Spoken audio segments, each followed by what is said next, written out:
Laban para sa bayan! Pag-aari ito ng publiko. Tama! Hindi nila dapat ginagamit ang kanilang kapangyarihan at tungkulin sa gobyerno para patahimikin tayo. Tama! Ang sinasabi nila, bakit tayo nandito at kailan tayo matatapos? Hindi ito matatapos hanggat walang bumababa. Tama!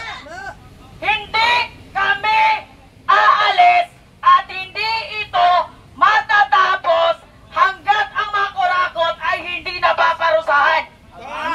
Walang ibang end goal ang aming pagrarally, kundi ang bumaba si Marcos. Now, si Marcos ay hindi na gusto ng karamihang Pilipino. Tama! It's just a matter of time as to when siya bababa.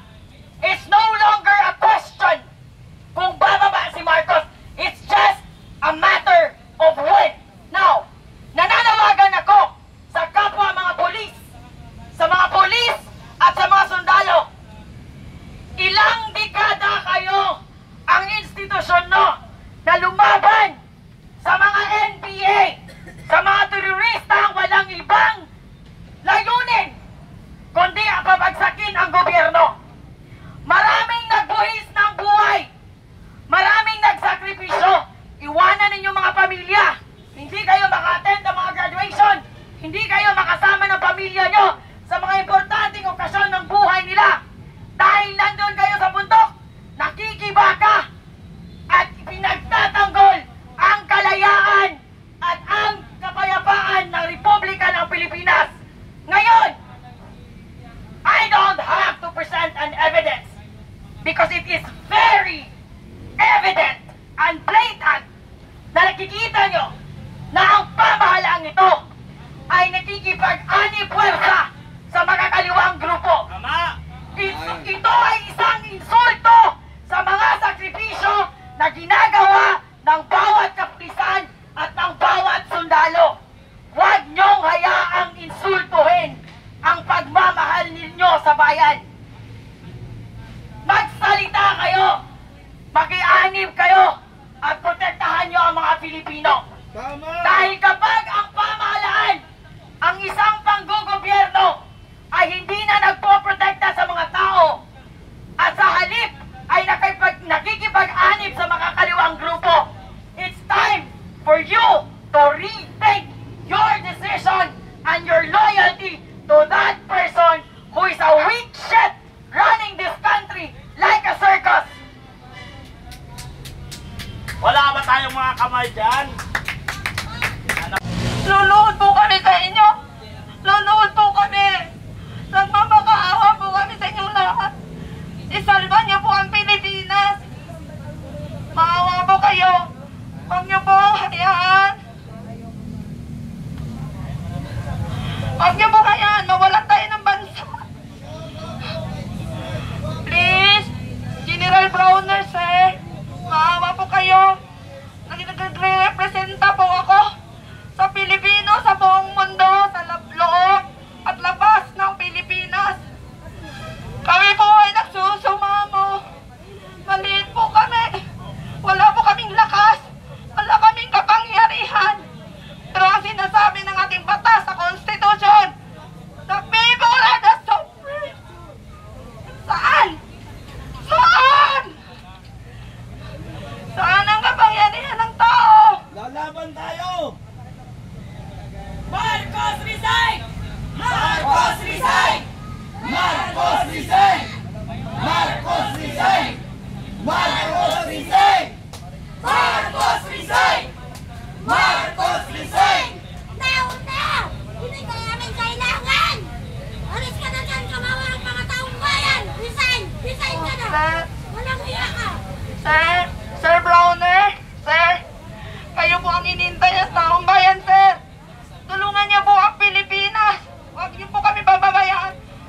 Ang ating mga retired general po, sa pangunguna po ni Major General Romy Pokis, Colonel Segundo Mitral, General Chita, Captain Valeros, at marami pa pong iba. andito po kami. Nagmamakaawa tayo sa inyo, Sir Browner, sir. Tulungan niyo po ang Pilipinas. Hindi po namin to kaya. Maawa po kayo. Tumulungan po kami sa inyo. Iniipit po na namin dito. Maawa po kayo. Sabihin niyo, nagdadrama, walang drama dito. Hindi po kayo pingi. Hindi kayo bobo. Ang tatatalino niyo po. Naging hiniral po kayo. Kami po ang nagpapasahod sa inyo. Ang bawat isang Pilipino po nagpapasahod sa inyo. Ang dugo po namin, pawis. Bakit po ninyo kami ginigipit? Bakit po ninyo kami ginaganito ang mga Pilipino? Ito po alam ko po, ang mga Pilipino sa loob at labas ng bansa, nakikinig po ngayon. Alam ko po, nararamdaman ko bakit po. OFW po ako, 22 and a half years. Wala po ako sa bansang Pilipinas. Kung bakit nagtitiis po ako matulog dito. Mula sa batasan, Camp Aguinaldo, Gate 3, Gate 4, hanggang Liwasan. Nagtitiis po kayo matutulog dito dahil nagpo-protesta po kami sa gobyerno. Binababoy po, ninanakawan niyo po. Ito na po ang pinakamalaking nakawan sa buong kasaysayan ng Pilipinas. Hindi lang milyon, bilyon, umabot na po ng trilyon. Mga kababayan ko sa buong mundo, alam ko po nakikinig kayo ngayon. Maraming pong salamat sa mga vloggers natin. Ninyo, ang mga bayani natin ay hindi namatay na tumanda. Ang mga bayani natin ay namatay ng medyo mga bata pa sapagkat sa pakikipaglaban sa ating inang bayan, sa kanilang pagmamahal sa ating inang bayan. Kung ang pakikipaglaban ay ang kamatayan ng sanhi, so be it. Kung yan ang ipagkaloob sa atin ng Panginoon, yan ay atin susundin. Wala tayo na dapat tanggihan kung yan ang kagustuhan ng ating Panginoon. Sapagkat marami dyan, kahit ibala ka pa sa kanyon, kung hindi mo pa oras, hindi pa payag ang Panginoon, hindi ka pa mamamatay. Pero, kung ang paglalaban natin ito ay tinutuligsa nating mga magnanakaw ng politiko ay galit sa atin, pues, utang ina mo, galit din kami sa inyo. Tandaan po natin, araw-araw po tayo ng ganitong programa. Hindi po tayo matatakot. Laban para sa inang bayan, ipakita natin ang pagmamahal natin. Yan lamang po mga kapatid, at maraming salamat po sa inyo. Maraming salamat! Na nanonood na akala po natapos na yung laban noong September 21, hindi po natatapos yung laban. Actually, hindi po matatapos yung laban hanggat meron pong mga mandarambong, mga magnanakaw sa ating gobyerno. Lalong-lalo na po si Marcos Jr. Hanggat nandyan po siya, hindi po tayo matatahimik mga kasama. Kaya nananawagan po ako sa mga nasa paligid natin dito sa Liwasang Bonifacio, yung mga kasama natin noong September 21, tuloy-tuloy po yung programa natin dito. Hindi po tayo aalis hanggat hindi po natin napapanagot ang mga kurakot dyan po sa ating gobyerno, no? Kaya sana po ngayon tinatawagan po natin sila, samahan niyo po kami dito. Araw-araw po kami nandito, gabi-gabi po kami nagtitirik ng kandila at baka po tayo pakinggan, no?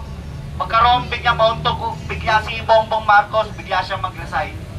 So, yun po mga kapatid, no? Ngayong gabi, yun lang po yung programa natin. Maraming salamat po sa mga pumunta dito. Tuloy-tuloy po tayo. Wala po tong alisan. Maraming salamat po.